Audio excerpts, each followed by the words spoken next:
На одной из встреч прихожане спросили Далай-ламу, для чего он носит бусины Цзи, что полезного может дать такой амулет. «Многое», – ответил тот, – «может защитить от гибели, если вдруг вы попадете в авиакатастрофу». Поскольку Далай-лама после встречи собирался на самолет, его слова многие восприняли как шутку. О них вспомнили только 10 лет спустя. 26 апреля 1994 года. Авиарейс Тайбэй-Нагоя. Самолет китайских авиалиний летит из Тайваня в Японию. На борту 271 человек.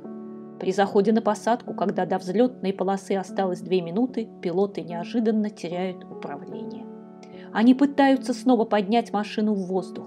Самолет взлетает под немыслимым углом почти вертикально, затем опускает нос и с бешеной скоростью несется вниз. «Нам конец» были последние слова пилота Ван Летци перед тем, как лайнер врезался в землю.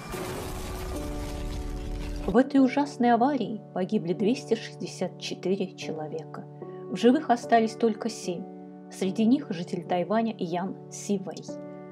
«Я выжил, потому что со мной была моя бусина Цзи». Эти слова господина Яна, озвученные в новостях, облетели тогда всю планету.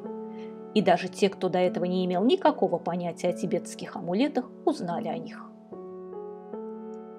К бусинам Цзи появился большой интерес в США и Великобритании и несколько позже в России, а больше всего люди интересовались бусинами с 9 глазками, как у выжившего жителя Тайваня. Возможно, это была счастливая случайность. Ведь выжил не только господин Ян, а еще 6 человек из этого злополучного рейса. Были ли у них талисманы, неизвестно. Да и сам Ян потом отказывался говорить о случившемся. Лишь 20 лет спустя он показал свое фото из больницы, сделанное на следующий день после аварии, и добавил: «Мне повезло, я выжил».